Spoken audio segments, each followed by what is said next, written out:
Hi, I'm Lindsey with Velentium, and I'm talking with MedTech industry leaders on how they change lives for a better world. The inventions and technologies are fascinating, and so are the people who work with them. There was a period of time where I realized fundamentally my job was to go hang out with really smart people that are saving lives and then do work that would help them save more lives. I got into the business to save lives, and it is incredibly motivating to work with people who are in that same business, saving or improving lives. What better industry than where I get to wake up every day and just save people's lives? These are extraordinary people doing extraordinary work, and this is The Leading Difference. Hello, and welcome to the Leading Difference podcast. I'm your host, Lindsey, and I am so excited to introduce to you, as my guest today, Diane Bouis. Diane is a scientist turned startup leader and ecosystem connector. She is the director of the U.S. program of MedTech Innovator, which is the largest accelerator for MedTech in the world. Diane, thank you so much for being here. I'm so excited you're here. I'm very excited to be here. Thank you for the invitation. Absolutely. Well, I would love if you would just start by introducing us to you. Let us know a little bit about yourself and your background, kind of what led you to this industry and this field. Thanks for that question. Quite a few years ago, I told my parents at age 14 that I wanted to become a medical scientist and solve HIV, AIDS, and cancer. No lack of ambition there. And I'll say, unfortunately, I have not managed to solve either of these two problems so far. But I became a medical scientist, did my PhD in the Netherlands, and then moved to the US right after my PhD to do a postdoc at University of Michigan. So classic scientist trajectory. You do a PhD, you go to the US to do a postdoc, and then you go back to Europe to become a professor. I'm originally from France, and so any European country would have done, but really loved it. Loved the research that I was doing in cardiovascular research and stuck around and eventually left academic research by way of an MBA. And discovered startups and discovered the fact that science and business folks don't always speak the same language. And I often jokingly describe it as the dichotomy between the scientists who look at the business people just as suits and the business people who look at the scientists as nerds. And so I always say I'm a nerd in a suit. I am business and science. And that's an excellent place to be. So my motivation remains to save lives, but it has broadened a little bit from two very specific diseases to saving and improving lives across the industry. Oh, I love that. And oh my goodness. Yeah, you were definitely ambitious right from the get go. I love it. I love it. And I love how your path has changed along the way, but you have clearly stayed open to all sorts of different opportunities. And that has led you to experience some really amazing things. And like you said, you get to be a part of a lot of different discoveries and innovations. And I think that's awesome. Well, thanks for telling us a little bit about your background.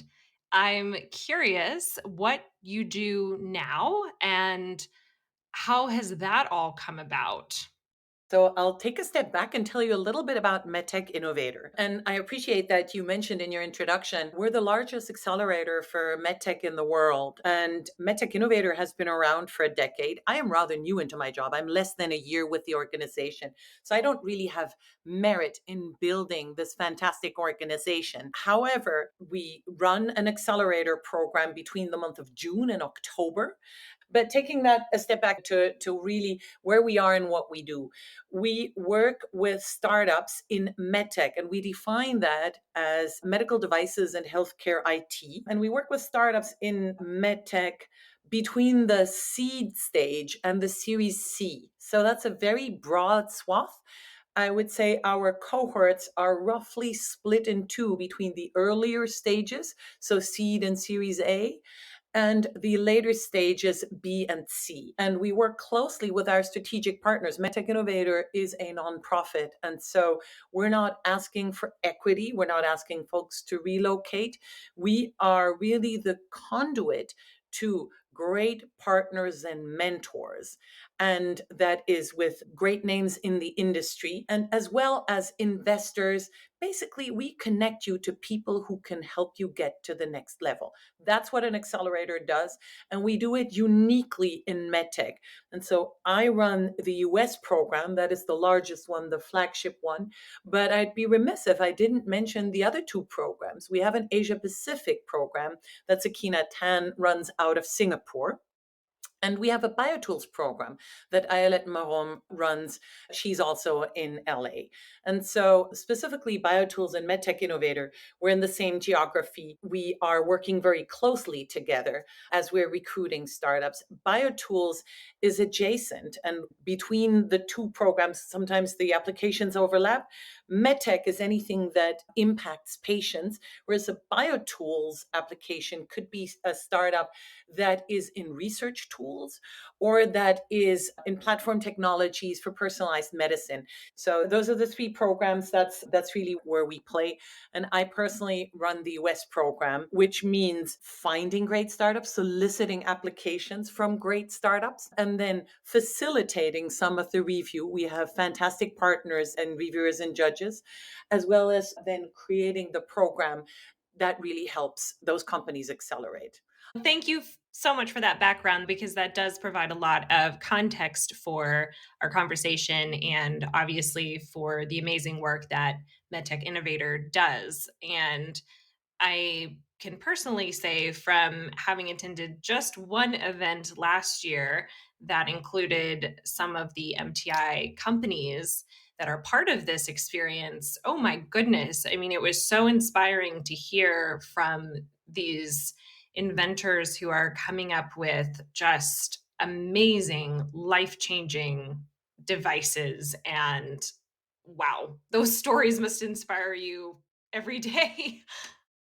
I agree. I always say I got into the business to save lives, and it is incredibly motivating to work with people who are in that same business, saving or improving lives. And the inventions and technologies are fascinating, and so are the people who work with them. And so I get to work with the greatest people. Well, so you mentioned a little bit when you were talking about your background, and I think this is a great thing to touch on. There can, not always, but there can often be a little bit of a disconnect between what you referred to as suits versus, did you say nerds or I said geeks? nerds. I self identify as a nerd. Okay, perfect. So, what have you found that has really helped bridge the gap between those two, especially for, say, these brilliant scientists and nerds who, have fantastic ideas but maybe don't have as much of the business background to really bring those ideas to market, to actually market them so that people can actually know that they exist and things. So how has your interconnectedness of those two elements played out through your own career and as you are now in this role? There's a couple of things that come to mind. One, it is very hard for all of us to know what we don't know. And so, if I know I don't know something, I can seek knowledge. I can ask someone questions. I can go and find a book and read it. I can get a course. If I don't know that I don't know something, that's much harder. And so, every single one of us can strive to uncover the unknown unknowns. And one of the ways to do that is to surround yourself with people who are somewhat different from you and who know different things than you. And so to come back to the inventor who has found a really fascinating phenomenon or who has invented a really interesting device, but may not know a good way to get it into the world, to bring it into the market. In many ways, it's a matter of asking questions because when I meet someone for the first time, I don't know if they have perhaps previously held commercialization positions and know what they're talking about or not. And so asking questions, who would use this? Do you know what the need is out there? Depending on the situation and the level of comfort, it crystallizes to who cares. But saying who cares can feel adversarial. And so you've got to pick your words wisely there. But asking questions and learning, and then bringing up the concept of the unknown unknowns. To simply put that out there, you, and I say you in this case to an inventor, may be the world leader in a particular area of science. And while during my days in the lab, I was definitely very conversant in my particular scientific niche, I also recognize that there are areas of science that I'm not that conversant about. And so everybody understands that they're very good at something and maybe less good at other things. And so just opening that conversation. And once we both agree, maybe you don't quite know how to get to market, then we can have the conversation around, okay, well, what are the resources available to you here and elsewhere to learn about this and to learn what you might be missing. And then sometimes I can connect someone to resources. Accelerators are a good one, but very often there's grant funding opportunities. There are local economic development entities. There are other entrepreneurs. There are entrepreneurial organizations from whom you might be able to learn a thing or two. We learn a lot from our peers. And so even recognizing that you may need a peer group can be helpful. Yeah, yeah, absolutely. Thank you for that. So I'm curious, is there a particular moment that stands out to you because it clearly confirmed that this was the right career for you? I will say for me, there have been several interesting moments of change, and getting into accelerators was not an obvious choice. While a lot of our world was slowing down due to the pandemic, I had the opportunity to help someone I know design a curriculum for a digital health accelerator and had a ton of fun with that. That person knew that I've done programming. I co founded a healthcare hackathon nonprofit. I've run events that help healthcare innovators in many different ways. And so they knew that I could help with that. And so I did. And I had a ton of fun designing a curriculum and running a curriculum. And while that was supposed to be a one off during the pandemic in my spare time, I recognized I had a ton of fun with it. And I think whenever in our careers we realize I'm doing something that is valuable, that people appreciate, and that I'm really enjoying, ask yourself, is there a job where I can do more of that or where I can do that all the time? And so I did what any reasonable person would do. I Googled top 10 MedTech accelerators. And behold, as you would imagine, the top result was MedTech Innovator. And I had run across some social media posts from MedTech Innovator before, so it wasn't completely new. But I thought, gee, that seems to be the right organization for me. Let me reach out to them. And I'm very fortunate that a little over a year later, here I am. Oh, I love that. What a great story. Do more of what you love when you can. Well, now obviously you have held a variety of different positions throughout your career, and it sounds like leadership has been a running thread.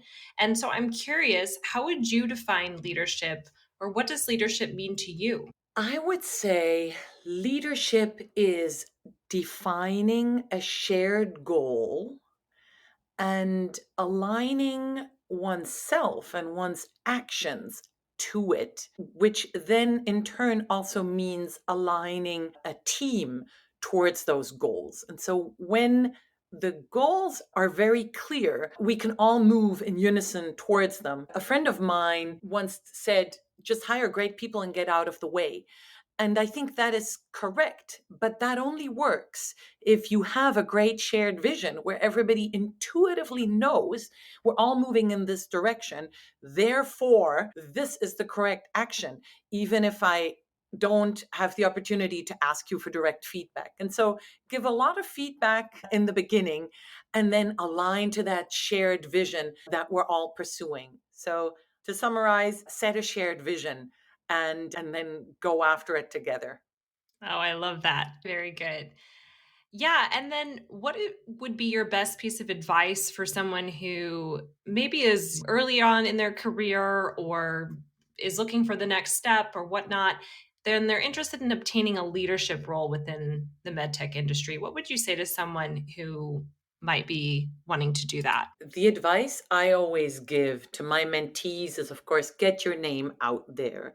And so say yes to opportunities, even if it's not immediately obvious how they will benefit you, and in ways that are somewhat transparently self serving. When you have opportunities to, for example, participate in ecosystem events, when you can give advice to a budding startup, when you have an opportunity to be on a panel or in a speaking role at a conference, those are ways in which you can showcase your leadership in the field, showcase the leadership, thought leadership of your organization.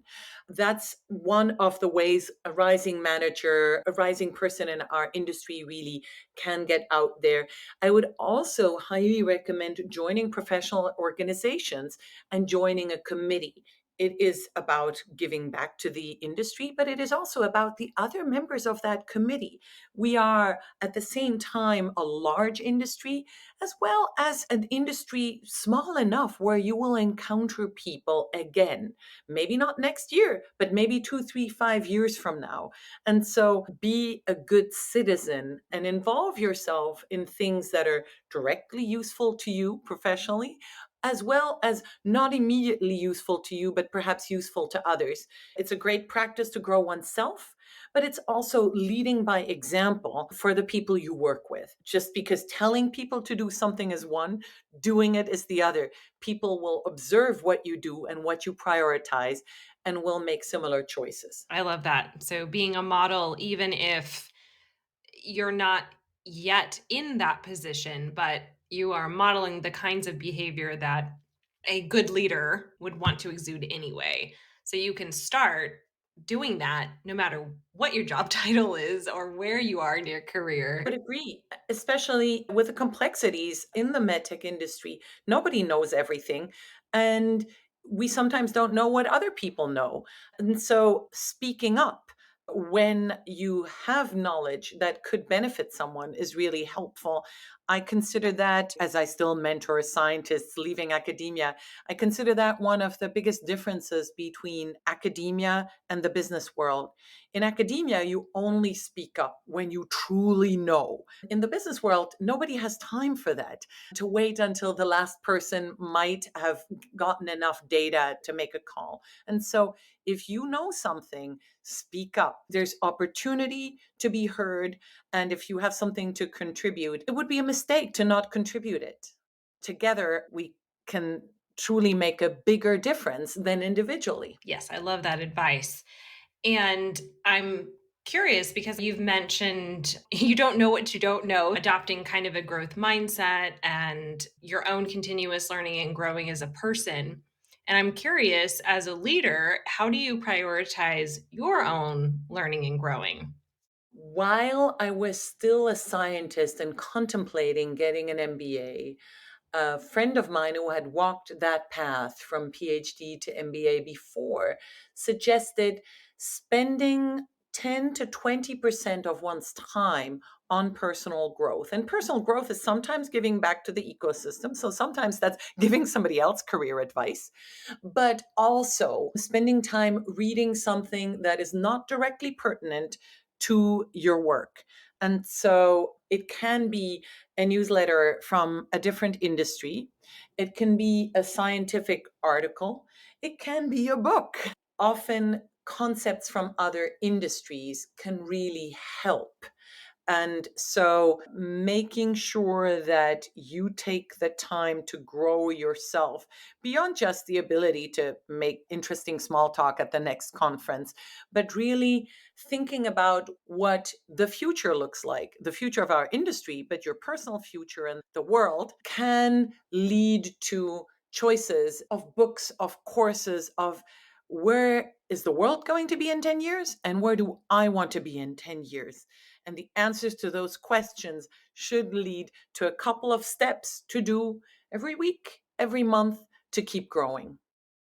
Mm, yes, good advice. Thank you for sharing that.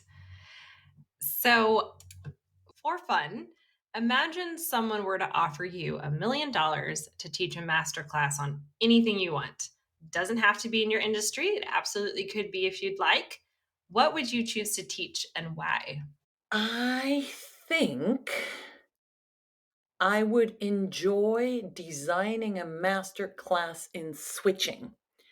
And that might sound funny at first, but I have come to realize that is something that I happen to be quite good at and that not everybody else is good at. And switching for me can be switching between different industries I've worked, industry agnostic almost for the past decade while I come from the biomedical sector. And so I can bring an analogy out of agricultural technology or petroleum refining that someone in the medical industry may not have thought about. So that's switching in terms of switching industries. But far more personally, I happen to be a speaker of several languages. I speak both French and German to my parents, and that's where the accent is from that usually tricks somebody up, so it's worth saying. And what I've realized since a very young age is many people speak languages quite well. I happen to be really good at switching and translating in real time. And so I can keep up a conversation with two, three, four people in two, three, four different languages simultaneously. And so switching is often the hard part. And learning and teaching to really seamlessly go from one language to another or one area of science or a business to another, I think is a useful skill more of us could have. Now, I would need at least a month to actually really design that course, but it would be a ton of fun. I think I'd enjoy that. Yeah. Oh, well, I love that. That sounds like a wonderful skill to have. It piqued my curiosity a little bit because you had mentioned before that transition and for yourself and helping other people with a transition from, say, the academic world for scientists or whoever to transition out of that. And I'm wondering for yourself or the people that you mentor, and this is a huge, I would think, shift for anyone. I mean, I've undergone various shifts as well, and it's sometimes it kind of impacts your identity. Do you find that's a component that is something that you would talk about, say, in your master class, or even that you talk about in real life in your mentoring other people? Is that a component of it that you have found has been something to consider as you're making these life changes, these switches? Absolutely. That's a really great question. We spend the largest part of our waking time at work. And so what we do professionally largely defines us, for better or worse. And that also means that if we make substantial changes, that will almost invariably impact how we see ourselves and how others see us. And both of those, how we see ourselves and how others see us, have a big impact on our psyche and how we perform in what we do. So it's important to be cognizant of that. And for me, that first step was leaving academic science. I'd been a scientist for a decade. And so I am a scientist stops being true when you're an MBA student. So then you're a former scientist, but you haven't quite arrived to what am I now? Yeah. And so Yeah. how do you define yourself? And I will often say I'm lean startup and working with startups is far more who I am these days and how I define myself. So helping startups is really the nutshell. But how we define ourselves is important. And it's important to spend some time on it because what we signal to the world, and especially people earlier in their careers, where you have been is evident from your resume. But who you want to be, your next step is yours to tell. And so that is really important. And the past informs the future, but doesn't automatically define it. Yeah.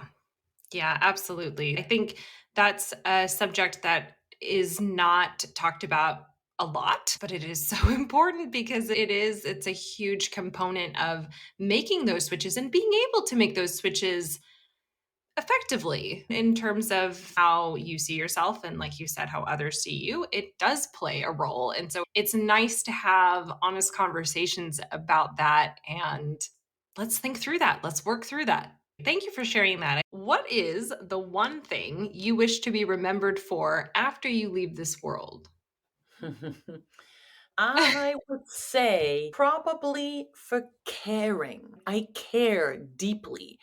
And so, most people and organizations and startups I interact with, I cannot help but care. But that also often means I lean in and I truly do want to help, sometimes in unconventional ways. Startups are unconventional. So, caring, I think if there's one thing to be remembered for, it would be caring. I love that. That is a wonderful thing to be remembered for. And then, final question, what is one thing that makes you smile every time you see or think about it? I would say what fills me with joy and therefore makes me smile, but it is a more profound feeling of joy.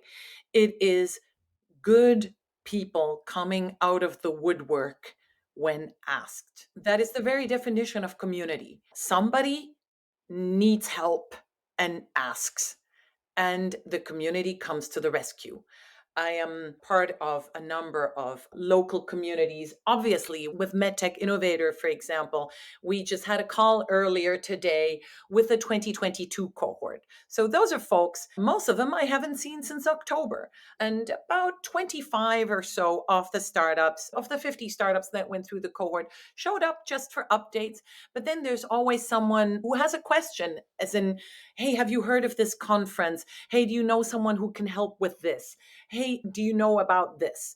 And there's always somebody who has an answer. And so it's community. It is asking for help and receiving help. They'll make my day every day of the week. Oh, I love that. What a great answer. I just absolutely love that. Well, I just want to say thank you so, so very much for your time today. Thank you for sharing your advice, your insight, a little bit more about MedTech Innovator and everything that they provide to this industry. I just really appreciate it.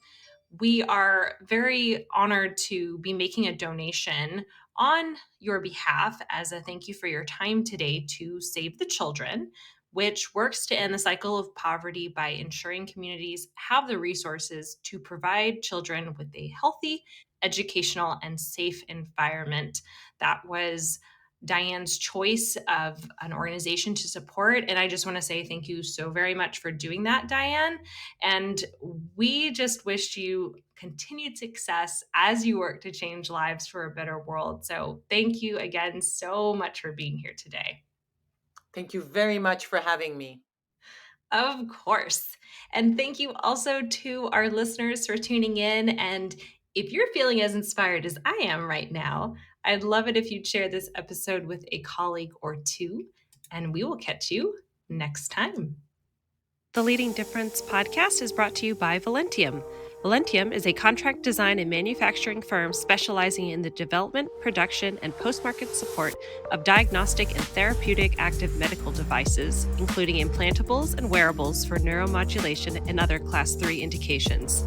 Velentium's core competencies include electrical design, mechanical design, embedded software, mobile apps, contract manufacturing, embedded cybersecurity, OT cybersecurity, systems engineering, human factors and usability, and automated test systems. Velentium works with clients worldwide, from startups seeking seed funding to established Fortune 100 companies. Visit Velentium.com to explore your next step in medical device development.